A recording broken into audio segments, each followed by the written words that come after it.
Rodolfo, gracias por estar con nosotros, nosotras en Sanos de la Azotea. Te mandamos un fuerte abrazo. ¿Qué tal? ¿Cómo están? ¿Cómo están? Gracias por el llamado.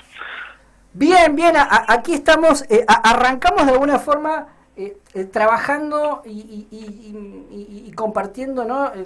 Lo que tiene que ver con la medicalización, pero nos interesaba tener esta charla con vos y también en el siguiente programa, como para que vos nos pongas, ¿no?, en relación la producción de medicamentos en la Argentina, que tiene, ¿no?, que tiene un momento importante, ¿no?, como es el momento de la creación del Ministerio de Salud de la Nación con Ramón Carrillo, pero que también tiene otro correlato, ¿no?, luego en el gobierno de Arturo Illia, con aquel ministro de Salud que fue Arturo Oñatibia, ¿no? Y obviamente tiene un punto de relación con la actualidad, ¿no? Todos de alguna u otra manera consumimos un medicamento, ¿no? No, sí, totalmente. La cuestión de la producción, sobre todo la producción pública, ¿no? La Claro. producción pública de medicamentos tiene hoy claramente una connotación, digamos, de mayor envergadura, justamente en razón, bueno, de toda la cuestión en torno a la fabricación local de la vacuna Sputnik y demás cuestiones. Sin embargo, me parece importante destacar, ya que estamos empezando a conversar desde el presente, me parece importante destacar que la producción pública de medicamentos no solamente se focaliza en la vacuna Sputnik, que por supuesto nos ha permitido empezar a salir de este enrollo que nos agarra en el 2020, Sí. sino también, bueno, que en la Argentina hay cerca de 200 laboratorios públicos que producen, bueno, un número importante de productos medicinales, que por supuesto a costos más accesibles, que garantizan el acceso a medicamentos y a tratamientos, lo cual me parece bastante destacable, y como política de Estado me parece que es importante, ¿no? Más allá de que, bueno, esto va a ser, como toda política pública, condicionada a los colores que decidan, digamos, los gobiernos que manejen. De todas maneras, me parece que la producción pública de medicamentos, adoptarla como una política de Estado me parece estratégico, sobre todo en un sistema de salud como al menos se pretende construir, ¿no? Porque el sistema de salud es un esquema que está en constante movimiento, es un sistema muy dinámico y que busca, bueno, alcanzar mayor amplitud, mayor acceso, mayor garantías, y sobre todo una mejor calidad de salud, ¿no? Que tiene que ver no solamente con la cuestión médica. Pues esto también me parece importante, ¿no? Cuando estamos hablando de salud, no solamente estamos hablando de cuestiones que tienen que ver con consultas a los médicos o a las médicas, ¿no? Sino que tienen que ver con un montón de contextos que me parecen importantes, que tienen que ver con lo social puntualmente, ¿no? Hola, Rodolfo. Carla te habla. ¿Cómo te va, Carla? Bien, bien. ¿Cómo estás? Bueno, leyendo el libro, más que interesante, te ubica en tiempo y espacio y cómo la relación de la política, la economía y la salud van de la mano, y cómo la salud, si no funciona el sistema de salud, si no hay una intervención del Estado, que era lo que vos estabas hablando ahora, cómo decae todo, ¿no? Cómo esa intervención del Estado, esa regulación que hace el Estado, al dejar libres a los laboratorios y a las farmacéuticas, se disparan los precios, se disparan los inversores extranjeros, y se pierde el control de lo que es una medicación controlada, ¿no? No, totalmente. El rol del Estado en lo que tiene que ver con la producción, la distribución y la regulación del mercado de medicamentos me parece que es estratégico, justamente por lo que estamos hablando antes, ¿no? Esto de garantizar el acceso a, sobre todo a medicamentos que van de la mano con determinados tratamientos, que hacen que, si esto está regido por, digamos, los humores del mercado, a mí me incomoda un poco hablar de los humores del mercado, los ánimos del mercado, porque eso es, digamos, es personalizar al mercado, y no es así, pero se entiende. Tiene que ver puntualmente con que si esto queda, digamos, manejado por las reglas, ¿no?, del mercado, ahí queda un poco mejor. Esto, por supuesto, va a estar basado no en una cuestión de garantizar derechos ni garantizar el acceso, sino justamente una cuestión de oferta y demanda. Es decir, el que puede pagar, paga, y el que no puede pagar, bueno, veremos qué pasa.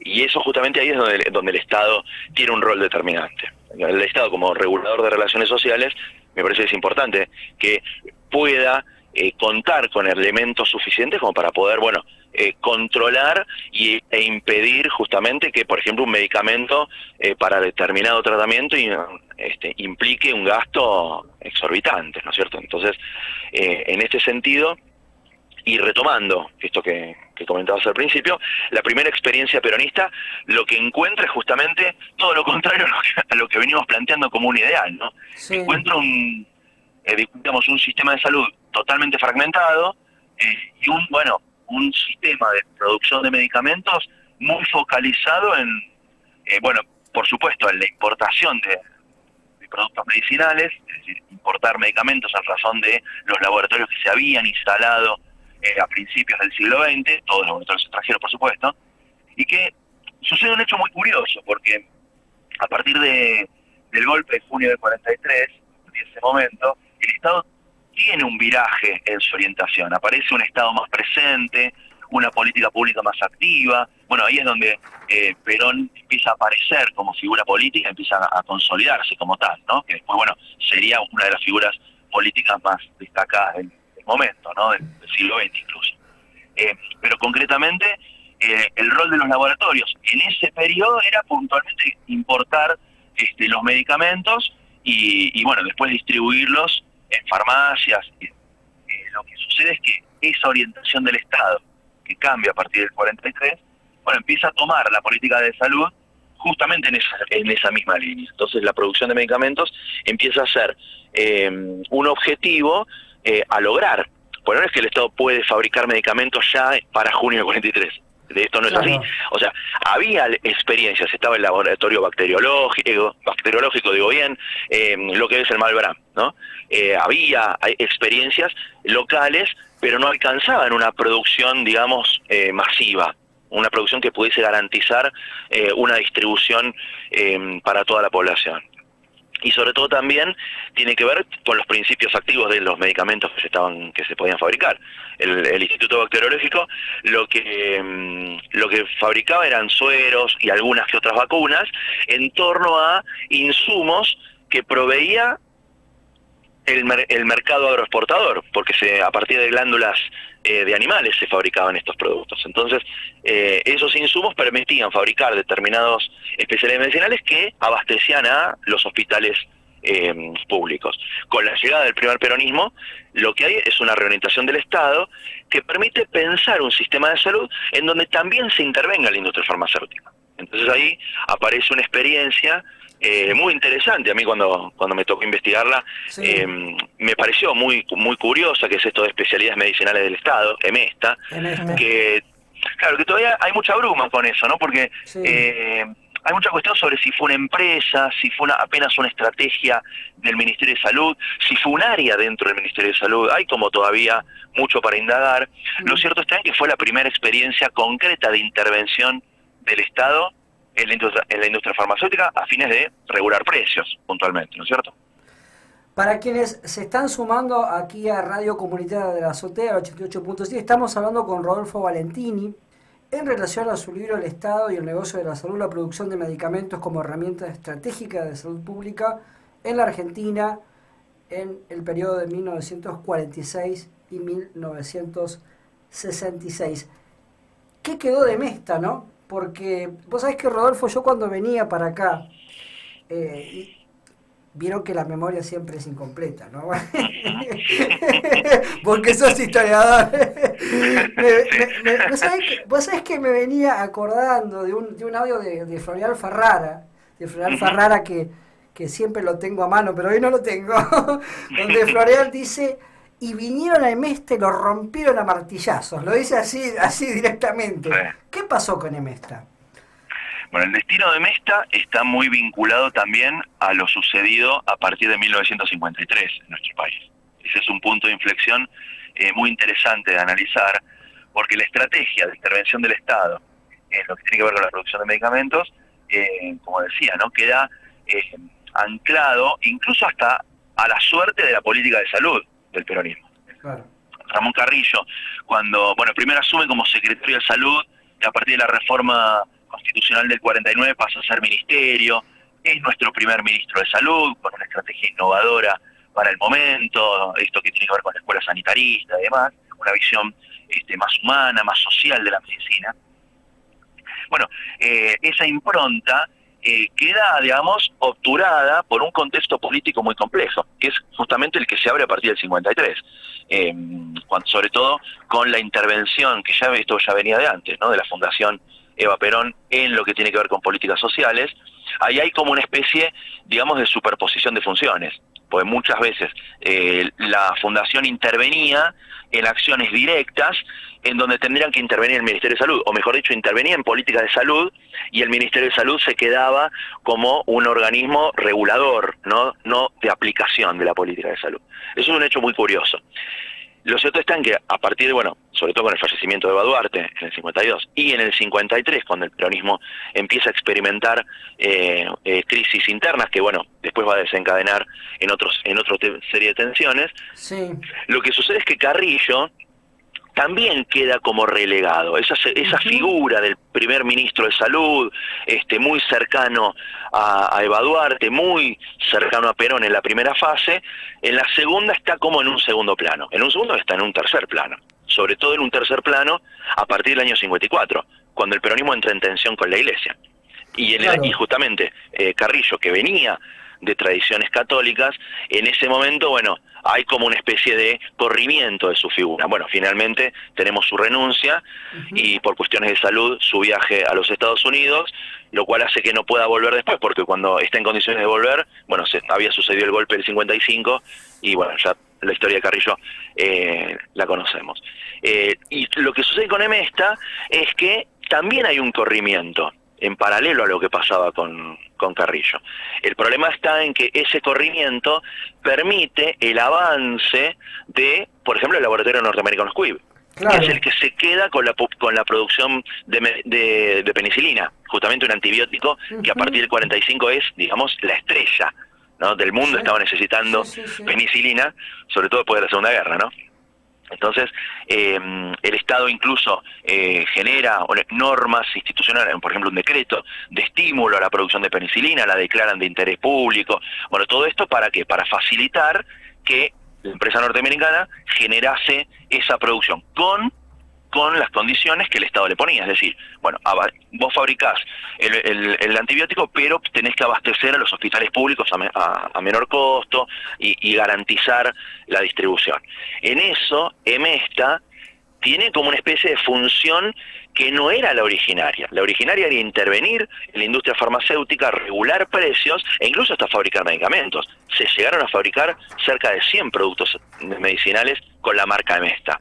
Claro. Pasa que esto termina, digamos, en una especie de estancamiento. Claro. Ante el avance de Squibb y ante el avance también de una crisis económica que el peronismo tiene que, digamos, de alguna manera pilotear, perdón la expresión un poco vulgar y poco académica, pero la tiene que maniobrar, y esa maniobra lo lleva a un viraje en su orientación. Entonces la economía tiene como que, bueno, manejarse un poco con lo privado, un poco con lo público, como para hacer frente al histórico problema de la restricción externa, ¿no es cierto? Claro, ahí le ponen esos condicionamientos que pone el Estado, que era el 80% del personal nacional que tenían que tener las empresas, la cooperación con la Secretaría de Salud, no podían vender todo, sino que tenían que abastecer a las necesidades del Estado. Pero bueno, después viene la Revolución Libertadora, el golpe, bueno, y ahí, bueno, ¿no? Y sí, lo que se inicia en realidad con la autodenominada Revolución Libertadora, claro, ¿no? Me parece importante. Sí, de la desperonización en realidad. Claro, exactamente, una política de desperonización muy agresiva también, ¿no? Lo cual implicó desmantelar todo el sistema estatal que había construido el peronismo a partir del año, incluso el 43, ¿no?, lo que sería una especie de etapa preperonista. Claro. A partir de ese momento, bueno, todo es desmantelado.